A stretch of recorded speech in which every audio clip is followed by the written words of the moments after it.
जय हिंद दोस्तों। आज के इस इम्पॉर्टेंट लेक्चर में हम वीकली करंट अफेयर्स को डिस्कस करने वाले हैं, जिसमें हम 14 अप्रैल से लेकर 20 अप्रैल 2025 तक के मोस्ट इम्पॉर्टेंट करंट अफेयर्स के क्वेश्चन डिस्कस करेंगे। तो आप इस पूरे लेक्चर को बहुत ही ध्यान से लास्ट तक जोड़ देखिएगा। पहला और इम्पॉर्टेंट क्वेश्चन आपसे पूछा जा रहा है, खुबानी फूल उत्सव 2025 का आयोजन कहाँ किया गया है? आंसर हो जाएगा लद्दाख में। तो लद्दाख में कौन सा उत्सव मनाया गया है अभी हाल ही में? खुबानी फूल उत्सव। तो दोस्तों, इस कार्यक्रम का जो आयोजन है यह पर्यटन विभाग कारगिल के द्वारा किया गया है। तो ये कारगिल के क्षेत्र में ये त्यौहार मनाया गया है, ये उत्सव मनाया गया है। देखिए, लद्दाख की बात करें तो लद्दाख की राजधानी लेह है। वीडी मिश्रा यहाँ के उपराज्यपाल हैं और यह केंद्र शासित प्रदेश कब बना था? 31 अक्टूबर 2019 को। यहाँ की प्रमुख झीलें हैं पैंगोंग सो और सो मोरेरी और सो कार। और यहाँ के प्रमुख दर्रे हैं खारदुंगला, चांगला, जोजिला और बारालाचा और फोटुला। तो ये सभी दर्रे आप नोट जरूर करें क्योंकि ये एग्जाम में पूछे जा सकते हैं। यहाँ के प्रमुख जीआई टैग हैं लद्दाख पश्मीना, लद्दाख खुबानी और लद्दाखी लकड़ी की नक्काशी और लद्दाख सी वकथॉर्न। अगला क्वेश्चन डिस्कस करते हैं, भारत और अफ्रीकी देशों के बीच समुद्री सहयोग पर मैरीटाइम एंगेजमेंट 2025 बहुपक्षीय अभ्यास किस देश में शुरू हुआ है? आंसर हो जाएगा इसका तंजानिया। तो दोस्तों, भारत और अफ्रीकी देशों के बीच एक युद्धाभ्यास आयोजित किया जा रहा है जिसका नाम है एकीमे। ठीक है, तो इसका आयोजन तंजानिया में किया जा रहा है। तो एकीमे का अर्थ क्या है? अफ्रीका इंडिया की मैरीटाइम एंगेजमेंट। और आपको याद रखना है कि यह अभ्यास 13 से 18 अप्रैल तक आयोजित किया गया है। इस अभ्यास में भारत और तंजानिया के अलावा Comoros, Djibouti, Kenya, Madagascar, Mauritius, Mozambique, Seychelles और दक्षिण अफ्रीका देशों ने हिस्सा लिया है। अगला क्वेश्चन है, जेम्स एंडरसन कौन है जिन्हें नाइटहुड की उपाधि से सम्मानित किया गया है? आंसर हो जाएगा पूर्व क्रिकेटर। तो दोस्तों, इंग्लैंड के पूर्व क्रिकेटर है जेम्स एंडरसन। तो उन्हें यूनाइटेड किंगडम की नाइटहुड की उपाधि से सम्मानित किया गया है। जिस प्रकार से हमारे यहाँ पद्म विभूषण, पद्म भूषण, भारत रत्न ये सभी अवार्ड होते हैं, उसी प्रकार से ब्रिटेन में ये नाइटहुड का अवार्ड दिया जाता है। तो ये किसे प्रदान किया गया है?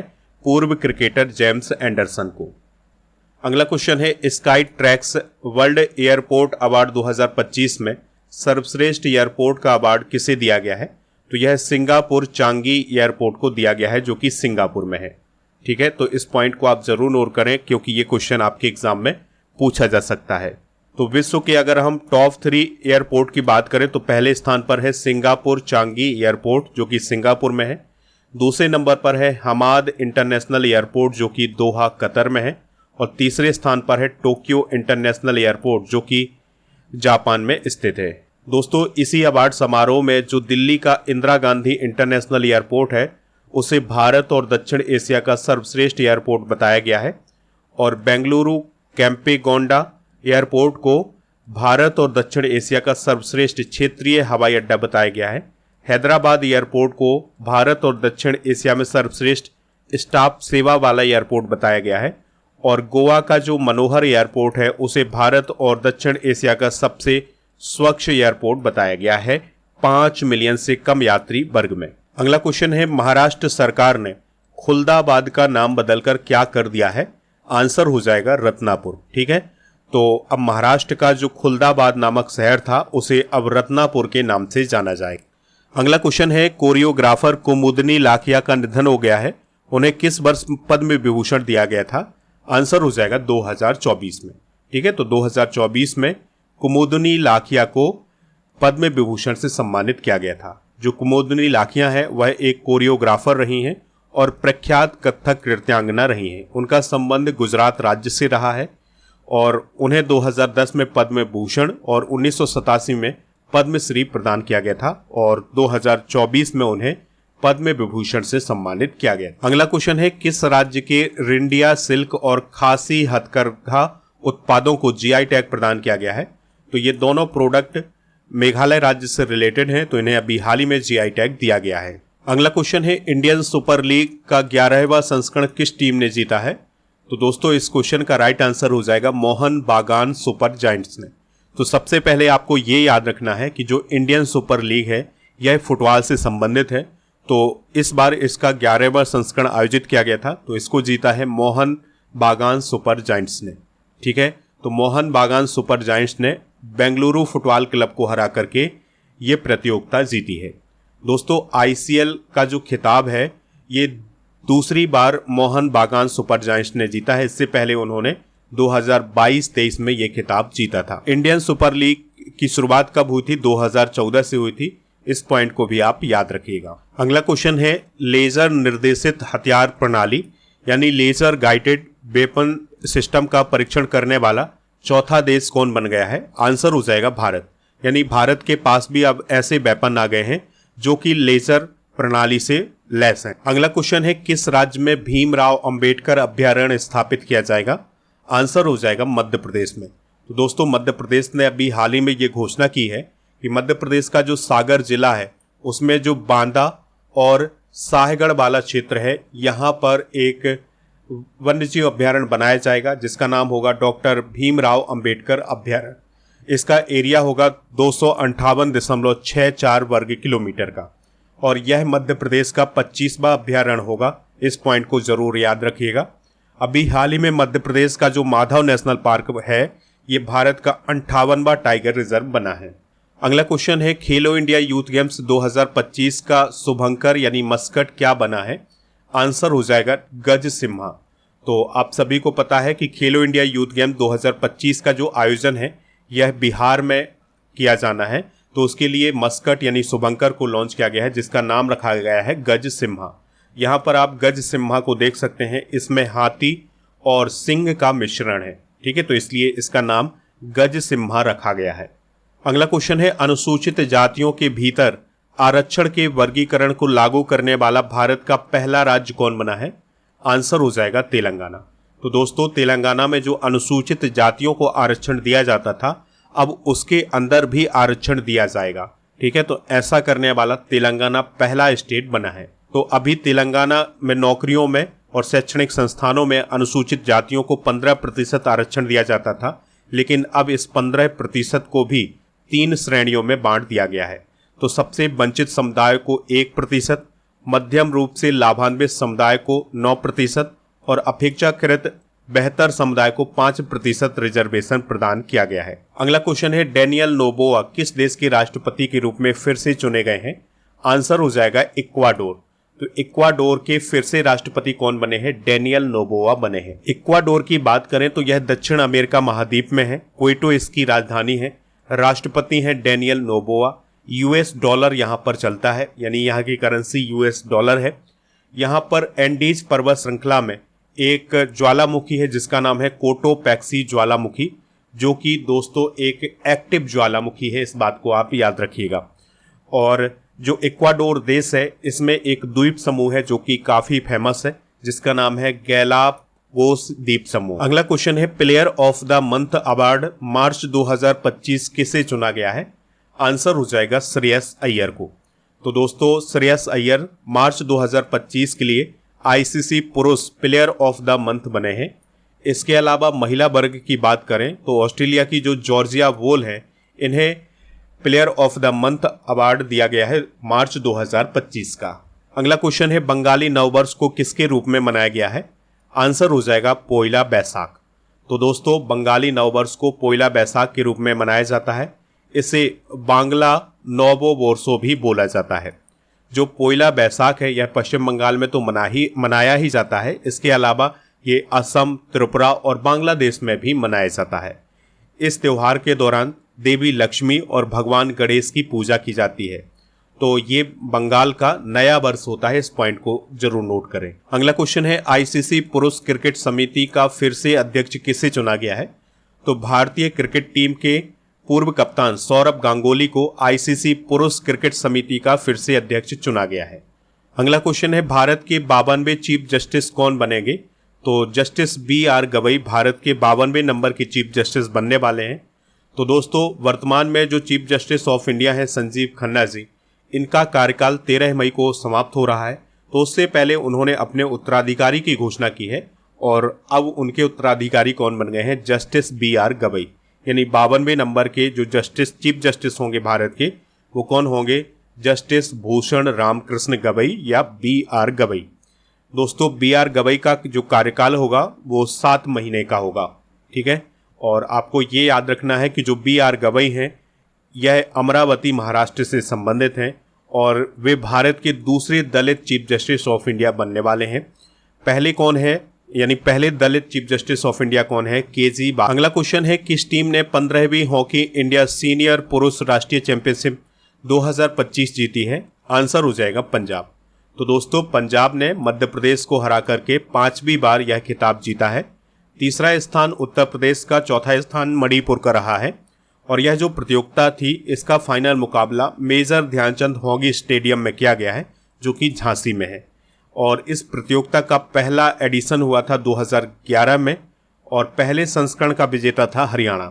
2024 का विजेता था ओडिशा। और इस प्रतियोगिता की सबसे सफल टीम है पंजाब, जिसने 2012, 18, 21, 23 और अब 2025 में ये खिताब जीता। अगला क्वेश्चन है, देश की पहली ATM वाली ट्रेन कौन बनी है? आंसर हो जाएगा पंचवटी एक्सप्रेस। तो दोस्तों अब पंचवटी एक्सप्रेस में ATM मशीन लगाई गई है। ये जो पंचवटी एक्सप्रेस है यह मुंबई और मनमाड के बीच चलती है। तो अब इस पर ATM मशीन लगाई गई है, यानी कि अब यात्री यात्रा करते समय भी ATM मशीन से रुपए प्राप्त कर सकते हैं। हाल ही में 23वें विधि आयोग के अध्यक्ष कौन बने हैं? आंसर हो जाएगा दिनेश माहेश्वरी। तो दिनेश माहेश्वरी को अभी हाल ही में 23वें विधि आयोग का अध्यक्ष बनाया गया है, ठीक है। विधि आयोग की बात करें तो यह एक गैर सांविधिक निकाय है और यह भारत सरकार के द्वारा गठित किया जाता है। यह कानूनी सुधारों पर शोध करता है और सरकार को कानूनी सुधारों पर सलाह देता है। अगला क्वेश्चन है, इंडिया जस्टिस रिपोर्ट 2025 में पहले स्थान पर कौन सा राज्य है? आंसर हो जाएगा कर्नाटक।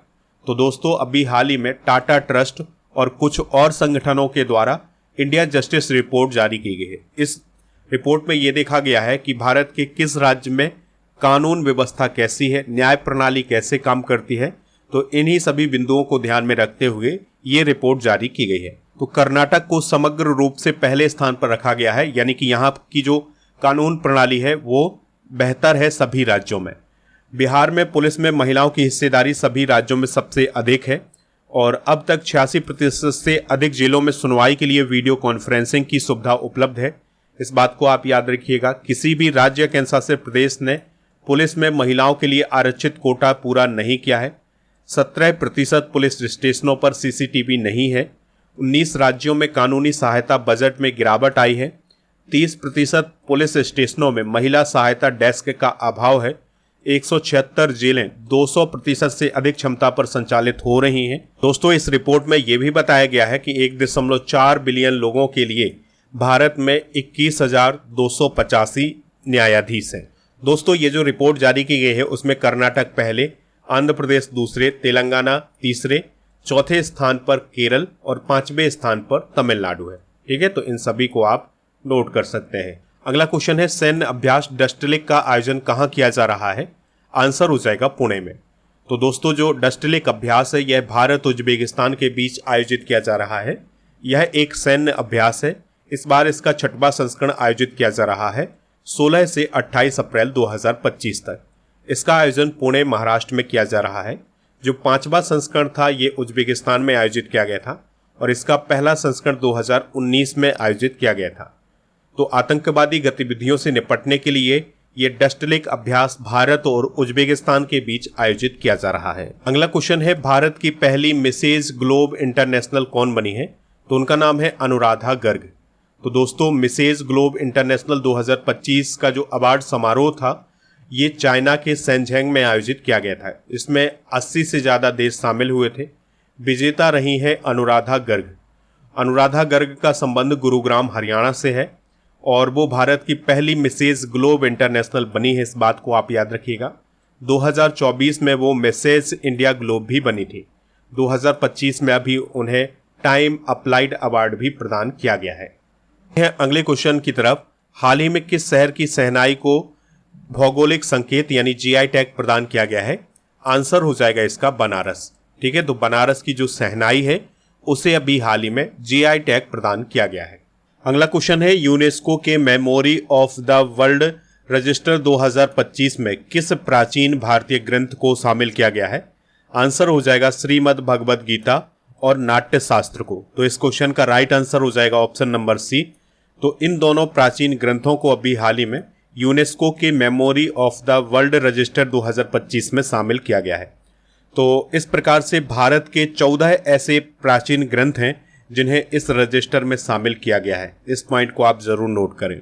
विश्व के सर्वश्रेष्ठ अस्पताल 2024 रिपोर्ट में भारत में किस अस्पताल को सर्वश्रेष्ठ माना गया है? आंसर हो जाएगा एम्स नई दिल्ली को। तो अभी हाल ही में विश्व के सर्वश्रेष्ठ अस्पतालों की रिपोर्ट 2024 जारी की गई है अमेरिकी मीडिया कंपनी न्यूज वीक और डेटा प्लेटफॉर्म स्टेटिस्टा के द्वारा। तो इन दोनों कंपनियों के द्वारा ये रिपोर्ट जारी की गई है। तो इसमें दुनिया का सर्वश्रेष्ठ हॉस्पिटल बताया गया है मेयो क्लिनिक, जो कि अमेरिका के मिनेसोटा में स्थित है। और भारत का सर्वश्रेष्ठ हॉस्पिटल बताया गया है अखिल भारतीय आयुर्विज्ञान संस्थान यानी एम्स को। तो एम्स का पूरी दुनिया में नंबर क्या है, यानी कि विश्व के जो सर्वश्रेष्ठ हॉस्पिटल हैं उसमें नंबर क्या है? 97वां। और इस रिपोर्ट में भारतीय अस्पताल कितने शामिल किए गए थे? 94। अगला क्वेश्चन है पोर्ट चेफ स्ट्रोम इनविटेशनल टूर्नामेंट में नीरज चोपड़ा ने कौन सा मेडल जीता है? तो दोस्तों उन्होंने गोल्ड मेडल जीता है।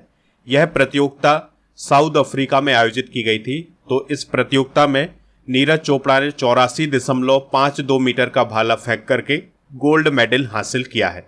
अगला क्वेश्चन है आईपीएल में 1000 चौके और छक्के लगाने वाले पहले खिलाड़ी कौन बने हैं? वो बने हैं विराट कोहली। तो दोस्तों विराट कोहली आईपीएल इतिहास में पहले ऐसे खिलाड़ी बन गए हैं जिन्होंने 1000 बाउंड्रीज लगाई हैं, यानी चौके और छक्के दोनों लगाए हैं। तो उन्होंने 721 चौके और 279 छक्के लगाए हैं अब तक। अगला क्वेश्चन है यूनिवर्सिटी ग्रांट कमीशन यानी यूजीसी के चेयरपर्सन कौन बने हैं? तो अभी हाल ही में Vineet Joshi university grant commission के चेयरमैन बनाए गए हैं। लेकिन आपको ये भी याद रखना है कि उन्हें एडिशनल चार्ज दिया गया है। वो वर्तमान में हायर एजुकेशन डिपार्टमेंट में सेक्रेटरी हैं। अब उन्हें एडिशनल चार्ज दिया गया है यूजीसी का।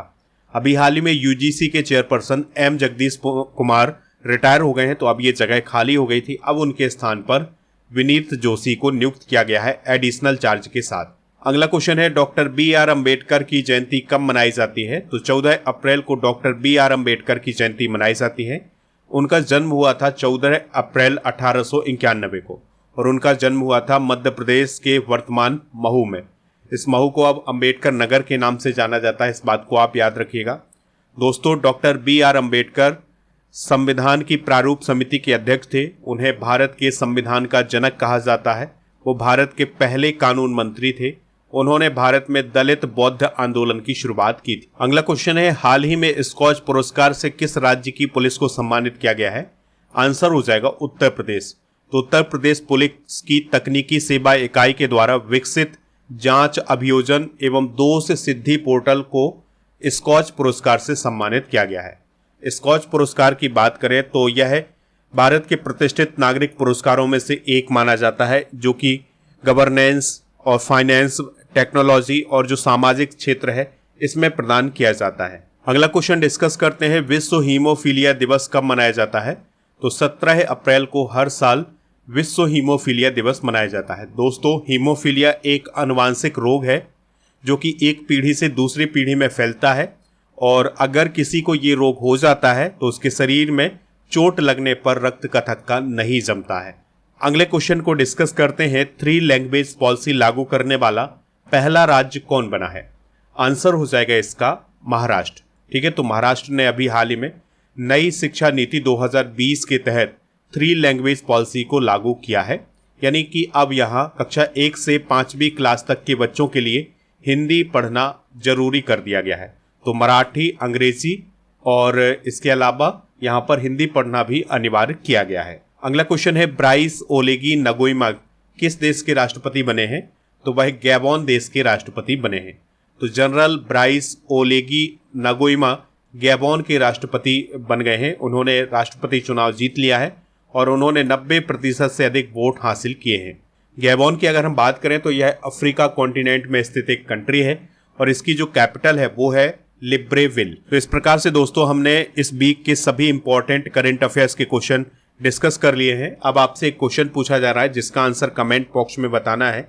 किस राज्य में भीमराव अंबेडकर अभ्यारण्य स्थापित किया जाएगा? जो भी इसका राइट आंसर हो कमेंट बॉक्स में जरूर बताएं। स्टडी करके ऐप को इंस्टॉल कर लें, इसका लिंक डिस्क्रिप्शन बॉक्स में दिया गया है। यहाँ पर मिलेगा आपको paid course, e book, test series, daily current affairs की पीडीएफ, क्लास नोट और कोर्स एंड पीडीएफ वाला ऑप्शन।